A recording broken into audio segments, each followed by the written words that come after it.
Hi folks, A.J. Heightman here, Editor-Emeritus at JEMS, and we have an important show for you today on the JEMS EMS Today show. I'm titling this the Florida EMS Attack Plans on the War on COVID, and I'm not being tongue-in-cheek about that. The Metropolitan Medical Directors met yesterday and talked about the need for EMS to take a really active role in getting their personnel vaccinated, about the need to get to our frail nursing home population. And there was a lot of discussion about what's been going on in Florida, particularly in Pinellas County and soon in Broward County. And so I have an esteemed group with me this morning, and we're gonna talk about some really important issues. Dr. Yuli Cho is the director of the Florida Department of Health in Pinellas County. Welcome, Dr. Cho.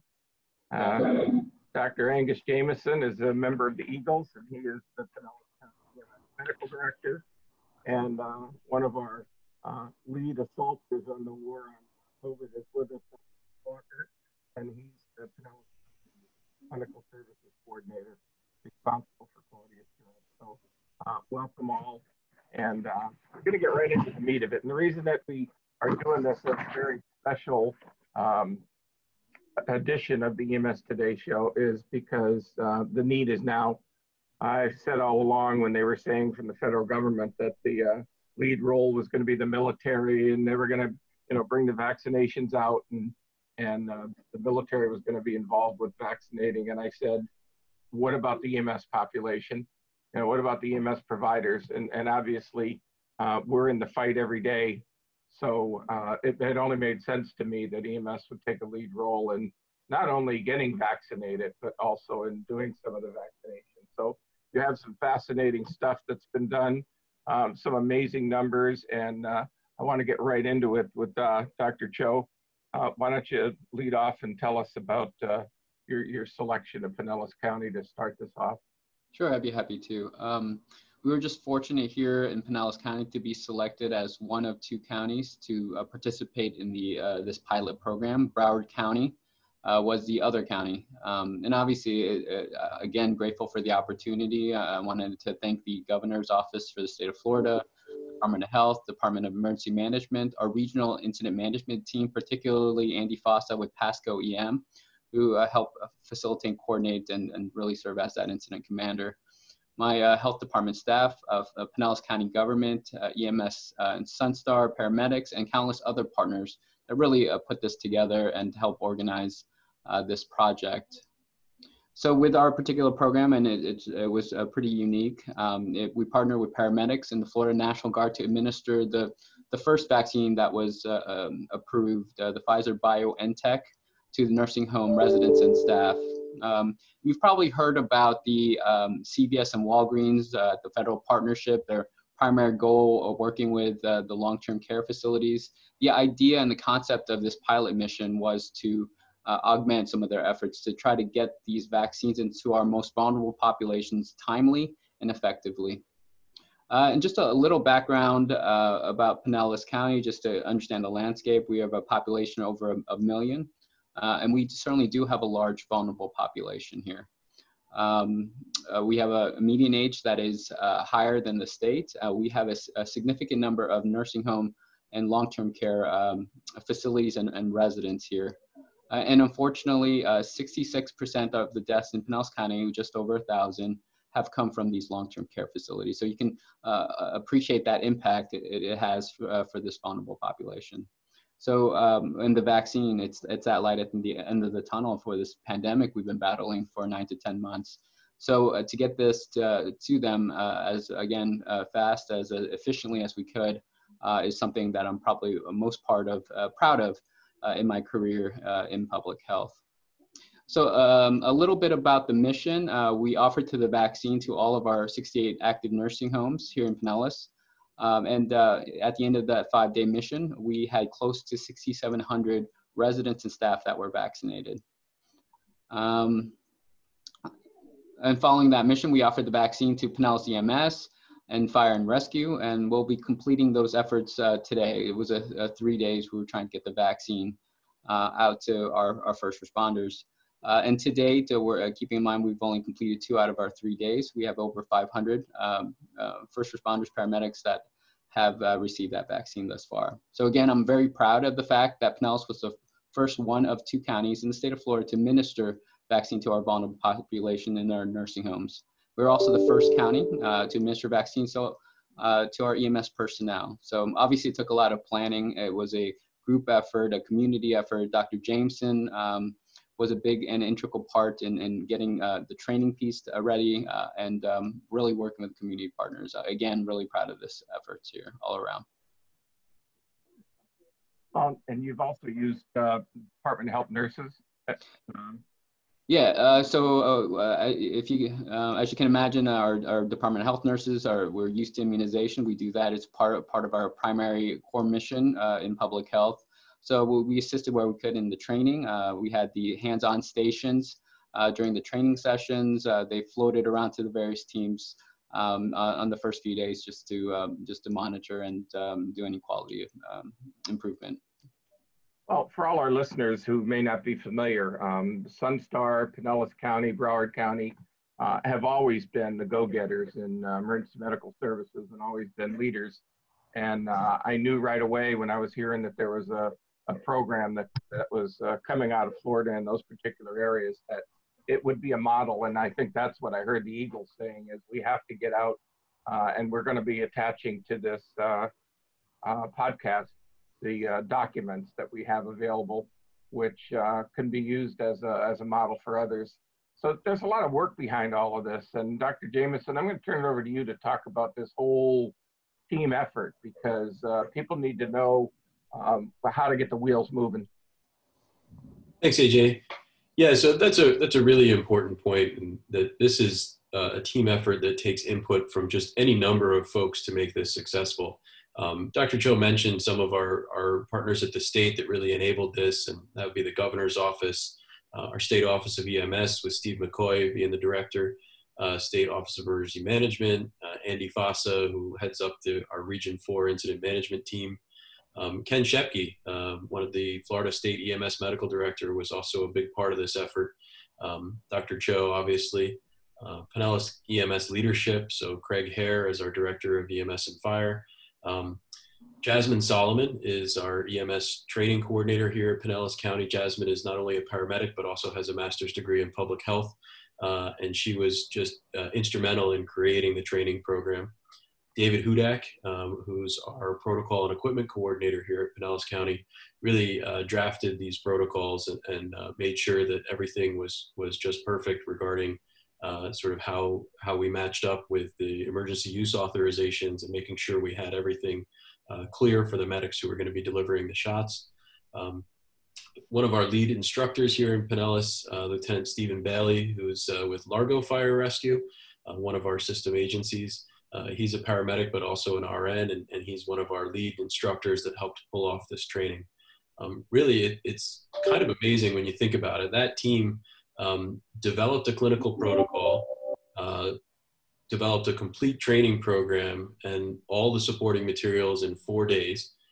Anybody from EMS who's ever developed a protocol knows they sometimes take months and months to get right. And we had a protocol and a training package together in 4 days with the efforts of that group. It was pretty impressive. We delivered the training to our strike teams from the state and our National Guardsmen on days 5 and 6. And the first shots went in arms at our skilled nursing facilities on day 8. So it was a really compressed timeline and really impressive to see that teamwork come together with all the different disciplines and all the different offices cooperating and getting it done. It was pretty impressive. So what was the impetus to make it condensed into 4 days? What was the, I don't want to call it urgency, but did you get the sense that it was really now was go time once the vaccines became available? Yeah, I mean, we did the training. The first day of training was Sunday, and the EUA was approved, I think, late Friday night for the Pfizer, if my memory serves me correctly. And so really within 48 hours of the EUA being approved, we were training medics on how to administer according to that EUA. And just within 2 more days, we actually started administering them. We didn't want to waste any time. We've got lots and lots of skilled nursing facilities here in Pinellas County. We've got lots of residents in there who are a vulnerable population. They've taken the brunt of the severe disease and the mortality associated with this in our community. And every day sooner we could get that vaccine to them, is life-saving. So, and you used a lot of the information that we got from the vaccine suppliers. Is that correct in developing the protocol? Yeah, so the emergency use authorization had some specific criteria about how to administer the vaccine, who's eligible, who's not eligible under the EUA, some requirements about information that needed to be provided to people receiving the vaccine. So we took all that and we combined it with some parameters that we were given by the state EMS medical director for this particular mission, and put together essentially a clinical procedure that our paramedics would be familiar with. We have procedures for intubation or airway management. We have procedures for synchronized cardioversion, whatever it might be. So we wanted to put it in the language that paramedics can understand and are used to operating in. So we really just took all of those inputs and developed a clinical procedure protocol. And I think it's important to note that in our meeting yesterday with the Metropolitan Medical Directors, and for those who aren't familiar, those are medical directors from most of the largest EMS systems in the United States, as well as throughout the world. We have representatives from Australia, and yesterday we had an update from the UK on the new strain of the virus that's moving rather quickly. I guess, what did they say yesterday? 70% higher spread rate. That doesn't mean 70% higher death rate, but it's just 70% spread rate. So it really gives that sense of urgency that we have to get our people involved and get our people vaccinated. And they really felt that the protocols that you put together were model protocols, and they wanted, they know that everybody's out there wondering, how can we do something like this? So the information that we're going to post for you is information that has been really condensed down and validated through the state as well as through Pinellas, and follows what the vaccine developers have given us. Chuck, I want you to maybe tell me how it feels to really be striking back at the virus that's been pushing us around for 9 months. Absolutely. I don't think it's not an exaggeration to say that the virus has been pushing around the entire country for the last 9 months, but in particular my profession, and both on a professional and private level. It's killed a great deal of fellow clinicians that I have around the country. There are people that are still dying from it. And not only that, it's killed a great deal of our clients and our patients, and it has caused a crisis in EMS by having to change the way we do things and change how much our resource management and several things like that. So it's been pushing us around for 9 months. And finally, after all this time, it feels good to be able to do something back, because for the most part, when transporting these patients, there's not a whole lot we've been able to do, particularly the ones that are very, very high acuity. We have basic parameters that we can do, ACLS that we can do, but for the most part, these people are so sick that and you get very, very, very frustrated in the back of an ambulance when you cannot make a difference. So the really good, really wonderful thing about this vaccine, in addition to being a light at the end of the tunnel, in my mind, was it was the first opportunity we were going to have to actually punch back at it, to actually interdict and actually do something, mitigate it, make a more positive difference. Yeah, if I can interject, I heard something yesterday in the voices of several of the physicians who've gotten their vaccinations, that there is a certain impact on the stress that they've been feeling, that they feel a sudden relief that we've all been. I have comorbidities. I've battled atrial fib. I'm overweight, my age. And so I'm looking around the corner for COVID to come and knock at my door. And what I heard in the voices of some of the physicians was, I'm feeling much better now. I don't know what it is. I don't have a lot of impact after the shot, but I sure have a psychological impact. So talk about how you approached your own personnel and got them to buy in. Because if I had a nickel for every person who said to me, I'm not so sure I'm going to take the vaccine, and I've said to them, what's your alternative? Your alternative is death. It's not like the vaccines are not proven. Oh, well, it came out too quickly. Well, that's the way science is.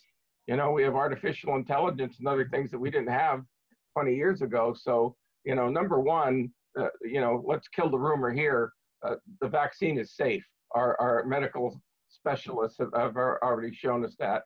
And everybody needs to get it. There's those who say, I'm going to wait. Don't wait. Because particularly in your department, if you have somebody with a comorbidity, they should be a priority. So talk a little bit about the process. Oh, absolutely. And I can very much relate to what you just said. I am a poster child for the person that this vaccine has come for the last 9 months. My age, my ethnicity, the comorbidities that I have, everything that I have has been something that this virus has taken advantage of. So I personally can tell you I feel the exact same way about it. And the thing about it is when it looked like we were going to be able to get a chance to do this, one of the first things that I did, and I owe this to my medical director because he has beaten this into me over the last 5 years, is I went out and did some independent research. And I downloaded studies and I downloaded literature and I read and I read and I read leading up to this. That convinced me of how effective and how safe this vaccine was. There's a lot of noise that's out there. There's a lot of misinformation. There's a lot of stuff that's being said. But at the end of the day, if you do your own research and you believe in science, this is rock solid. This is something that you can believe in. I actually went out of my way to tell people that I was vaccinating, that for 34 years, I've been doing this job such that I feel my biggest loyalty is to the person that I'm treating. And I looked at every vaccination that I gave as that being my patient, my client, someone I was taking care of. And I told them, if I didn't believe in this, if I didn't think it was good for you, I wouldn't be doing it.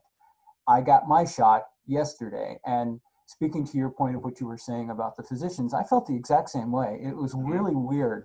Right after I got the shot, I was just like, wow, cool.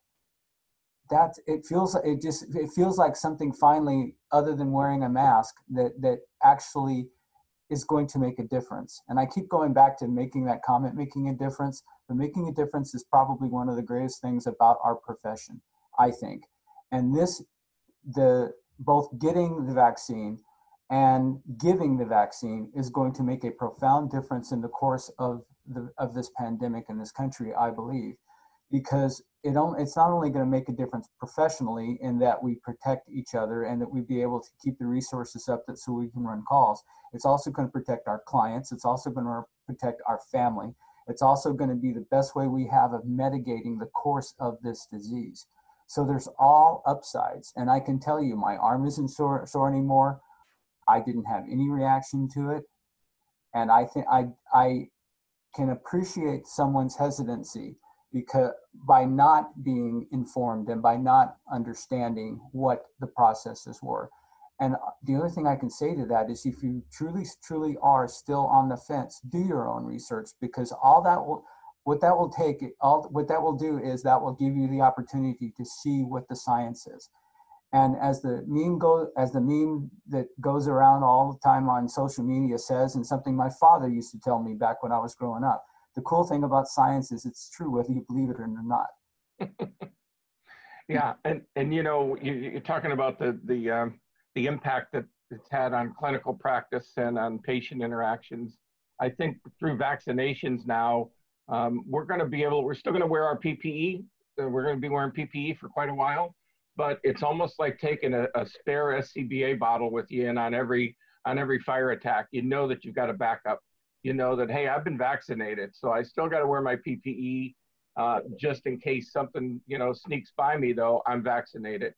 And I think you're going to see that same thing. I've been watching on television as they did some of the nursing home patients. They did a veteran that was 101 years old, and all the staff around him was just so happy that he was getting that vaccination. So did you find the same thing as you were vaccinating your own personnel? Oh, absolutely. Did you see a sense of relief? Absolutely. And I can also talk about going to a couple of the facilities here in the county that this thing went like wildfire through. And you could see it in the eyes of the staff, and you can see it in the eyes of the patients, exactly how much of a toll this took. And the neat thing about it is when we started actually dealing with the residents and bringing them in and explaining what was going on, it was almost like you could see rays of sunshine start breaking out all over the place, because this has been a nightmare for them. Just like Dr. Cho said, they have borne the brunt of what has happened with this. They have been in facilities where they couldn't get away. They haven't been able to see their loved ones. And when these people have gotten sick, they have gotten extremely sick. And the neat thing about it is here was finally something that was a light at the end of the tunnel for them as well. And you could tell they were happy about it. They were excited. They were engaged. They actually saw this as being put on the road to making things better. And this is a generation that was used to, to dealing with vaccines back when vaccines were questioned quite the way they are now. And so that was kind of neat to be a part of as well, is just seeing how much of a difference it made to them. Just like the doctors say, it seemed like weights were lifted off their shoulders. Yeah, and they said yesterday that this strain that's being found in the UK, they know a lot about it, but there's a lot they still don't know. But one thing that they do believe is that this vaccine will work against that strain.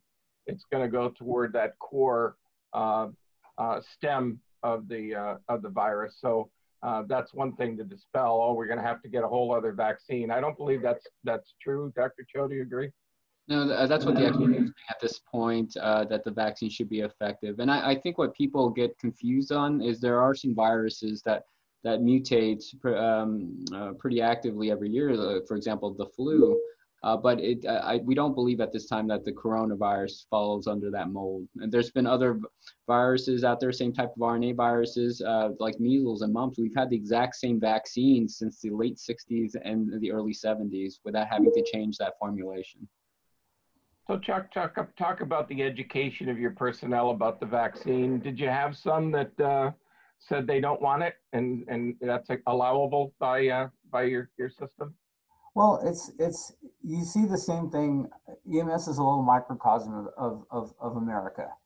There are people who are a little hesitant, and I think the biggest hurdle that they're getting is that they're getting too wrapped up in this idea of speed, of how fast it happened. And interestingly enough, the analogy that I came up with that rang true to me, and it made sense to a lot of people, was once upon a time in this country, when you wanted to download anything other than maybe an email, it took a very long time. You would press a button, you could go have lunch, you could go outside, you could water your lawn, you could wash your car, come back, and it was still downloading. Now you press a button, it's almost instantaneous. The way this vaccine was developed was all because of technology and the progression that technology has made. That's what made the difference in speed. It wasn't that they cut corners. At least that was my understanding. Mm-hmm. And once you start pitching it that way, again, what's frightening most people, I think, is the ignorance of it. It's just not knowing and not understanding. And that's why, again, why I read so much about it, as much that I could understand, so that I could get a handle on it. And that's what I've been pushing to most of my colleagues, because once you explain, you start having them tell you, well, what is it that's making you nervous? And they start, well, it's this. And then if you understand what's going on, then you can counter those points very effectively, because there really isn't a really good argument against this. There's just the hype. So talk about your training. Talk about the phases. What did you do with your personnel to get them ready for this? Well, for the most part, it's just a matter of the information that we have put out, that we have been able to receive. Dr. Jameson has been very, very good with, over this entire pandemic, as a matter of fact, as he has held weekly sessions on social media to answer questions for people. They put out multiple medical control directives explaining what's going on, explaining how our PPE works, explaining how the modifications to our protocols are. And I find, and what's been really good is the more information that we've been able to get out to people and the more they understand, the better handle they have on being able to take this information and make good decisions with it. And so that's we're pushing out this information and pushing out this information and pushing out this information. And that's been the key, is getting the engagement I think for the engagement and the buy-in is really, really, really making sure that your people understand and making sure that your people have a grasp on what's going on so that they can make good decisions for themselves. So how did you get your hands on the vaccine? I mean, how did you get your allotment? I think people would want to know that. Was it because of a special initiative by the state of Florida to Pinellas that you got a shipment? And, you know, where was it stored?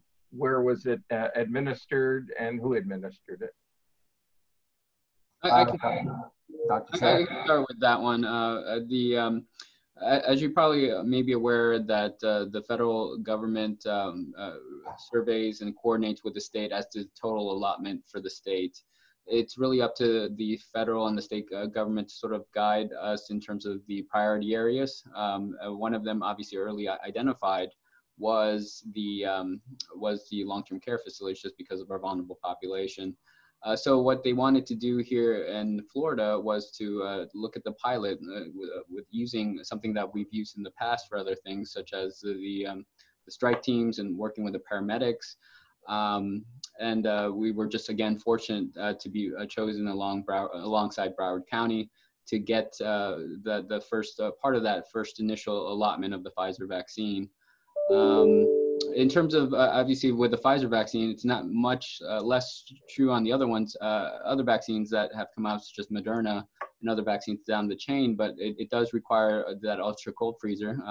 So some planning in terms of the cold chain process had to take place. So we worked regionally to have access to the ultra cold freezers, had to do a thawing, where to thaw, because once you thaw, you have to use it within 5 days. Once you dilute and reconstitute, you have to use it within 6 hours. So it does take planning to make sure we follow that cold chain as well. And as I've been hearing, it doesn't matter. Dr. Fauci said the other day, it doesn't matter which of the vaccines you get, just take whichever one you can get. They're both equally as powerful and effective. Is that correct? Yes, absolutely. And the studies on the Pfizer vaccine as well as the Moderna has been about 95% or close to 95% effective. And I'm not sure if people appreciate how significant that is. When you look at the flu vaccine, it's only about 40 to 50% effective in a given year. Other vaccines out there, such as the pertussis vaccine, maybe about 70%, or mumps about 70%. So at 95%, this is one of the most effective vaccines we have out there for any disease. And it just boggles the mind that the science has advanced in such a way that we can produce something as effective in that short of a time span. And to Chuck's point, there was no corners cut in doing the research during the phase 3 studies. They did the phase 3 study similar to any other vaccine out there. They used the same sample size in terms of patients. They used the same processes. They used the same safety sort of protocols with that. So I personally, from my perspective, feel very comfortable about this vaccine, that it is both safe and effective. So when you got your EMS and fire allotment, where did you put those coolers? Did you use a hospital's cooling system?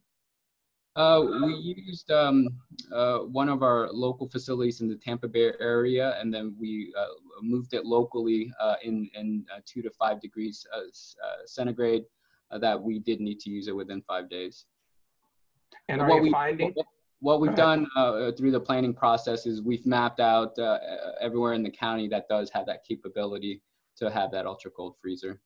But again, as more vaccines get available, such as the Moderna, and the requirements aren't as strict and strenuous, I think it may make that part even easier.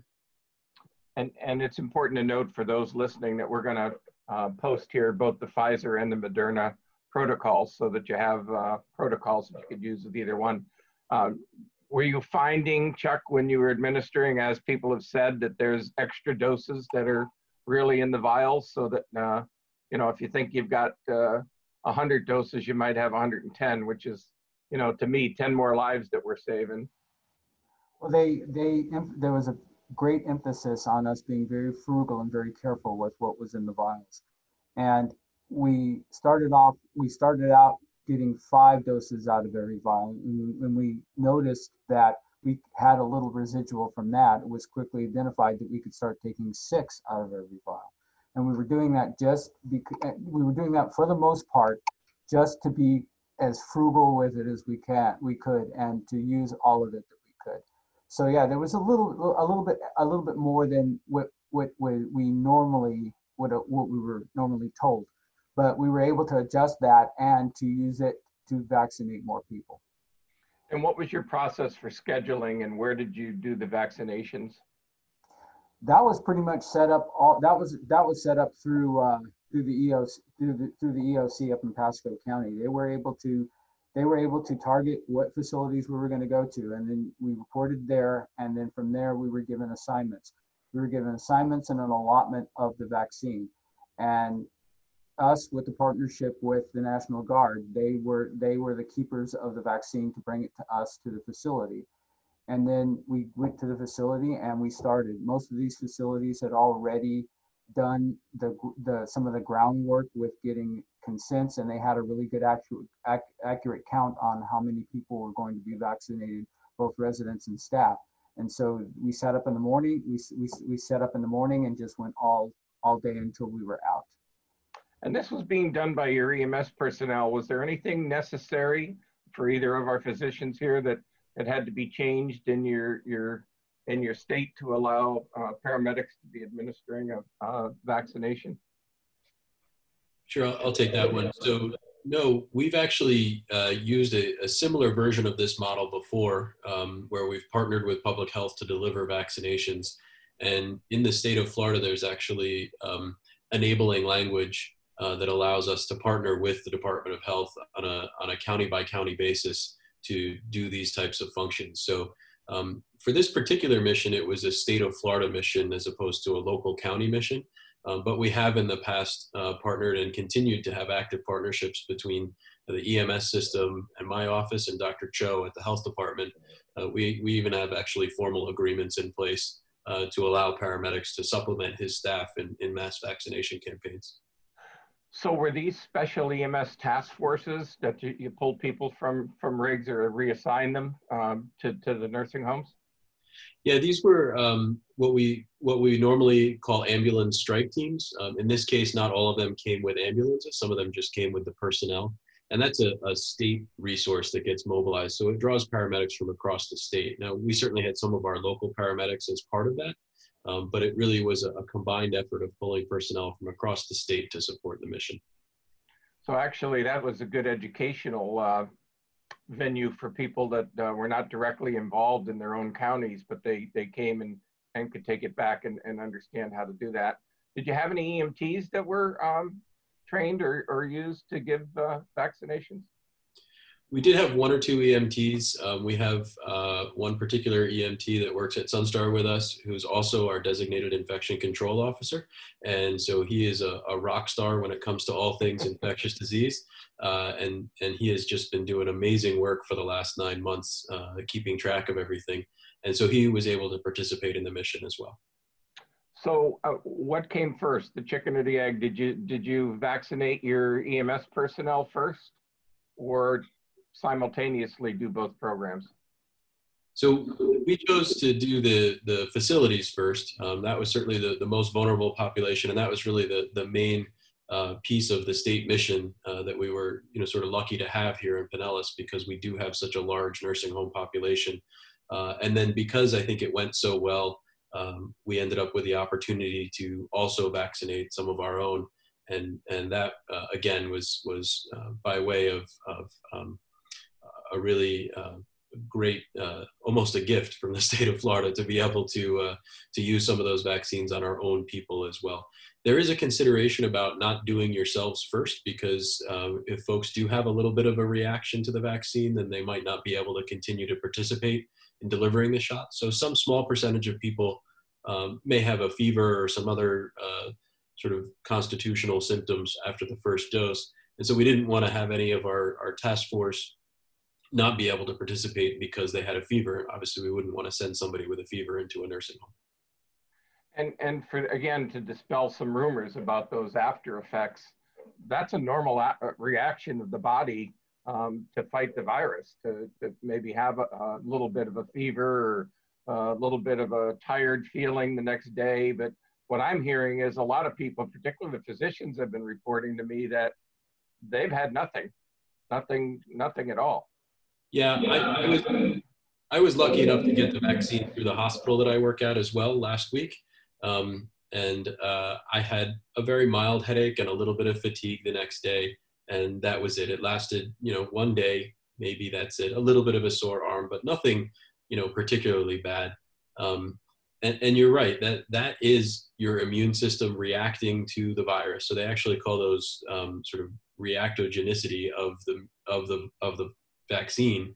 You want your immune system to have a reaction and make antibodies and develop immunity from the vaccine. So that's actually good. It means your immune system is doing what it's supposed to do.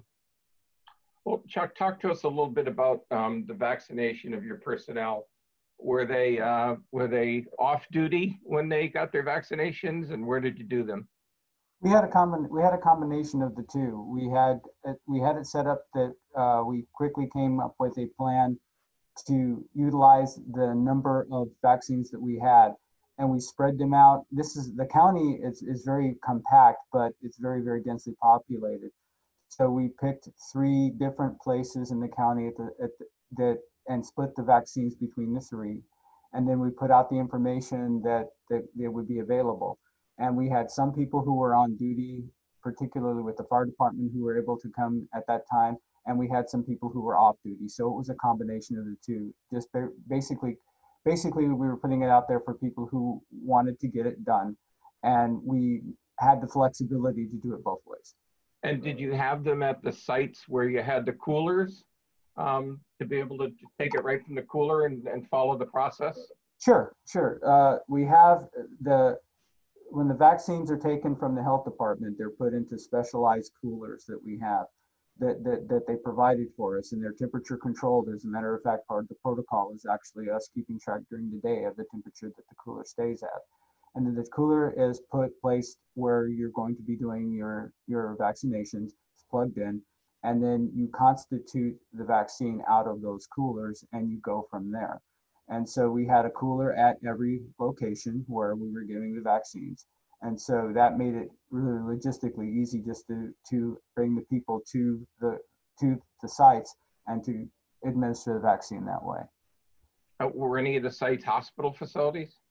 Nope, not for us giving to our providers. Like I said, we utilized fire station, 2 fire stations, and the ambulance headquarters here in Largo.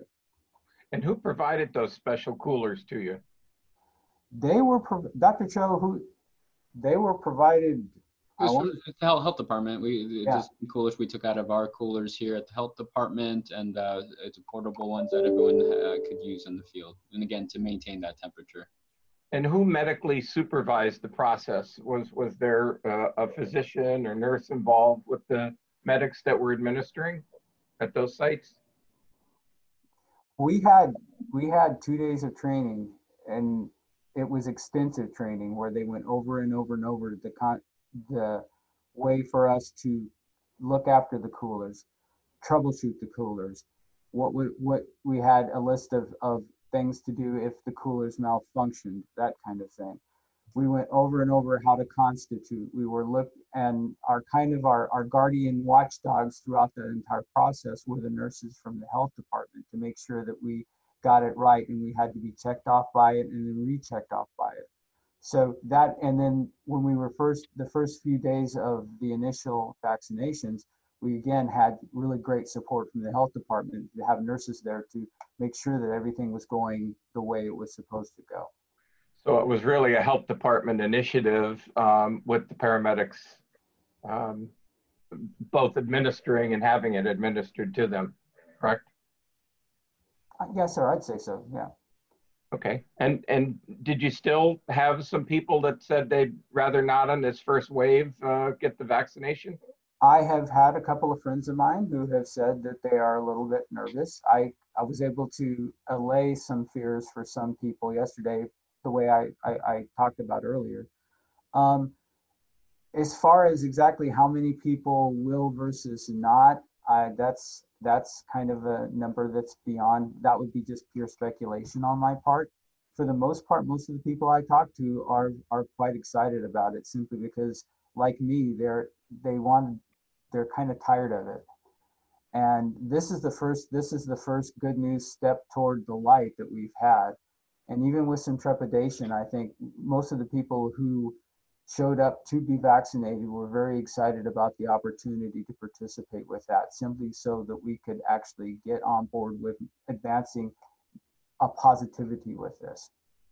And what do you give to the people that are vaccinated? I mean, everybody says to me at some point, to go to a concert or whatever, you're going to have to be a show that you've been vaccinated. Do they get some kind of a wallet card, or how do you? Yes, sir. Yes, sir. Absolutely. There's a wallet. There's a wallet vaccine card that everyone gets. They get, and it charts the initial vaccine that they got now, and it also has the date for them to return for the second vaccine. And so that'll be charted on the call. I believe that card is printed by the CDC, if I'm not mistaken. So that's given out at the time of the vaccination. Yes, sir. That's correct. And then there's also, I have here, the procedures that you're going to see on JEMS are 3 to 4 pages of procedures, but there's also a packet of fact sheets and other information. So talk about that packet. Talk about the documentation that people have to come in and what do they have to sign? Do they have to list any of their comorbidities or, height, weight, any of those things? Not height and weight, but it is really important for us to get a small snapshot of any kind of current medical problems that they have. And there's a list of yes/no questions that's about half a page long, and that's all part of the consent form that they fill out when they come in to do the vaccine. We have that's the first screening process that's done, and once they finish that, they have that, and they also get the that little fact sheet that comes along with it. The really cool part about that is it talks about a lot about the reactions that people have had and what to expect basically from the injection. And again, it was really interesting for me to me when people started reading that, they would sit down and go, well, gee, I thought it was going to be more than this, or I thought it was going to be more intense, or I thought there would be more reactions, or I thought it would be worse. And that's the cool thing about the information that we were able to provide to people. And then they come over once they pass the screening process, then they come over and actually go through they go through the vaccination. And then there's either a 15 or a 30-minute wait period based on their history of allergic reactions in the past, where we observe them just to make sure. And the information that you have in this packet, where was that derived from? Was that something that the CDC gave you? So I can jump in on that one. So anyone that gets a vaccine, the protocols that was sort of put in place by the state receives 3 documents, and I think you referred to some of them, and Chuck certainly mentioned a few as well. It has the consent form. It has the EUA fact sheet that was from the Pfizer directly, so a really informative and a well-written document, as well as a notice of privacy. So if you look at the consent form, in every organization, if you get in the hospital, might be a little slightly different. You look at those yes/no questions, those that have certain conditions that would put you at higher risk for reactions were excluded. So that's what we wanted to include in the consent. And other conditions that you have to be a little bit more cautious, but does not necessarily exclude, such as like being on blood thinners, just to watch out for any bleeding or hematoma. So we do have that form, and everyone that's gotten a vaccine, whether it was in the nursing homes, whether it was our paramedics, did get all 3 of those documents. And I would just jump in to say also that you'll see the contraindications in the protocols. those match our state consent form, and that is a list of contraindications that was developed by the State Department of Health and our state EMS medical director for this mission. So those are actually a little bit more stringent than what the manufacturer suggests or what the CDC suggests. And that was a conscious decision for this mission. So those documents, they can be edited, and for your mission, you could adjust the contraindications or the cautions to match what your mission is. Those documents are what the state of Florida settled on for this mission. And Chuck, then how did you schedule, or how are you scheduling your people to come back for their second dose? The logistics of that are in work. And that's basically, and it's not that I'm ducking that, it's just more along the lines of, we're going to actually finish this afternoon with everyone who got the vaccine. So we're going to first need to figure out how many people got it, where they were where they're distributed around the county.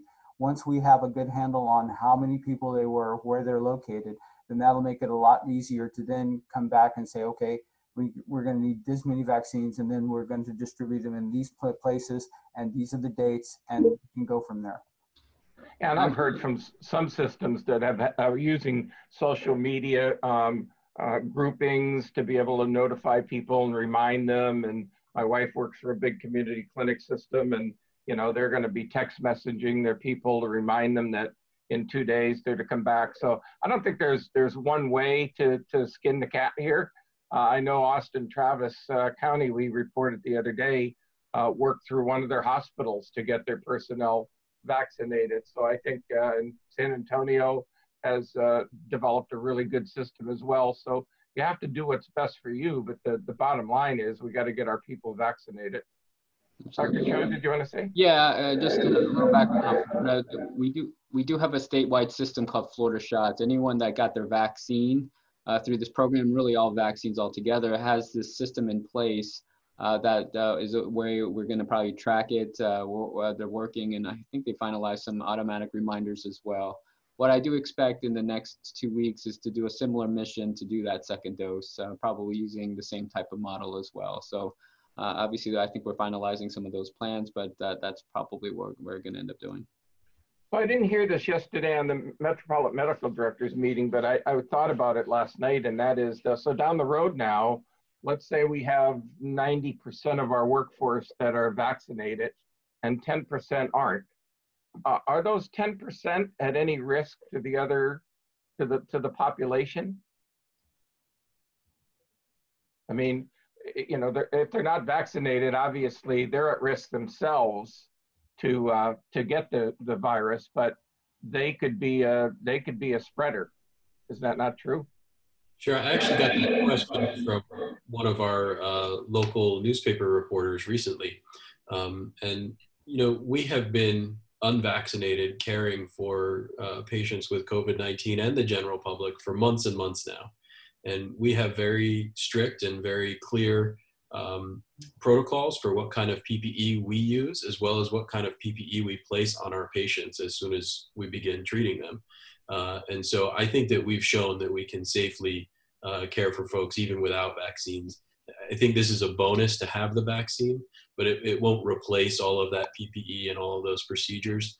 So I don't think that they necessarily represent a threat or a hazard to anybody, but certainly we'd like to see as large an uptake of the vaccine as we can. And the further we go down, we're going to get herd immunity, I'm sure. And at some point, hopefully, we're not going to have to continue to do the full gowning and the full PPE. I don't know when that is yet. I don't think anybody's really even thought about that. They're just considering that we're going to have to keep doing the PPE. And has that been a burden for you to get enough PPE? Your supplies? We have been incredibly lucky. I know a lot of people have struggled hard across the country with getting PPE supplies. We have some very proactive people in our equipment and supply department who have just done a Herculean job of keeping us with enough PPE to stay safe throughout this. So we've had struggles just like everybody else, but we've managed to never find ourselves in a position where we felt like we were sacrificing safety. Well, it's, you know, last week I lost a really close friend in EMS, and he was 63 years old. He was one of the first people that I hired when I was in Eastern Pennsylvania to work at a communication center as a brand new region-wide system. He was, you know, one of my all the right stuff guys early on, and he went on as a paramedic and then became a flight medic, and just retired and got COVID, and we lost him. So, you know, I was talking to somebody about the fact about the vaccinations, and I said, you know what, we used to give each other bacteriostatic water in the ER just so that we'd get our sticks, and the nurses would watch us give each other bacteriostatic water. I never heard anybody question that they were injecting bacteriostatic water into somebody, so why would they be hesitant now to get something that's a proven, if you could get through our FDA, you're pretty good. And I think that we really want to dispel any of those rumors. My urging is that everybody get it. So, Dr. Jameson, I'm going to ask you to take us home and talk to us at the end here about why you really see this as EMS so uniquely qualified to take on this mission. Yeah, so we have a lot of capabilities in EMS that really position us well to assist with this. You know, we're mobile. We have amazing folks on our operations side that are capable of putting together logistics plans and operational plans on short notice. We certainly are fully capable of giving intramuscular injections. That's nothing new for us. We're fully capable of talking to patients and understanding their past medical history and risk factors. You know, we make together with our patients critical decisions all day long. And this is no different. You know, we have all of the capabilities and competencies that we need to do this. And so I think that this pilot program that the state of Florida has allowed us to participate in has really just once again shown that EMS is really capable of rapidly delivering mass vaccinations in a safe and efficient manner. And that can be to vulnerable populations like our nursing homes that we did. It can be to ourselves and fellow first responders. It could be to our communities at large. I think that this is something that EMS is capable of doing, and maybe a really valuable role that we can participate in as we try to move this pandemic forward. I think it's just incredibly important, and Chuck alluded to this, that EMS providers and EMS leaders educate themselves on these vaccines so they can make an informed decision for themselves, so they can serve as a resource to their families and friends. I know it's a common experience for paramedics to get asked medical advice by their families or friends, and this is an area that you know you can serve as a leader if you educate yourself and know the answers to some of those questions that you're going to get. That can really be another effective way to serve your community. So I think really it's on all of us to share the protocols that have been developed, to share the training packages that have been developed, to share our experience. I know our particular protocols are being shared not only via the Eagles, but also we have a Florida Association of EMS Medical Directors, and we've shared the protocols and trainings across the state of Florida, and now through your platform at JEMS. And I would encourage everybody to adapt that material to your local conditions, just as you would with any other protocol or best practice, and really get the campaign moving as much as you can. I can't tell you, I'm just so proud that, you know, I think I read that the US has delivered about 500,000 or 500,000 vaccines in the first week. And I know that our mission here locally that we're lucky to participate in with the state, but the state of Florida in general has given a lot of those vaccines. I'm really proud of that fact that we're leading the charge. And I just can't thank Dr. Cho, our medics, the state of Florida, and all those other people I mentioned on the team who worked so hard and so fast to make this happen over the last week and a half. You know, I am just 100% confident that we saved a lot of lives in the last week. Yeah, and I'm confident that by you three coming and joining me for this taping, that we're going to blast out as far as we can, that you're going to save lives by having other systems do the same thing, have other EMS providers get vaccinated. For those smaller departments that are up in the air about how to do something like this, use the protocols, look at the protocols, and talk to your Department of Health. If you haven't been talking to your Department of Health, they're a big asset for you. And you really have to get involved and get this stuff done. Don't wait. Talk to your local hospitals. There's hospitals that can matriculate EMS providers in when your grouping comes up. And we're right there right now. We're already getting vaccines for EMS providers. So if you don't know how to get it for your system, call your health department and get involved with it. And as we get further updates and as we learn additional things, JEMS will be reporting on it. I'm sure that you all will let me know if there's new important things that we should get out there. And as a platform for media communications, we'll share it with all of our other friends as well. So I want to thank you all. This is a extremely important program. There's a lot of good information here, and I would encourage everybody to download the documents and read them very carefully because they're very usable and obtainable for you. Thank you all. Thanks for having us. Thanks, AJ. Merry Christmas. Merry Christmas.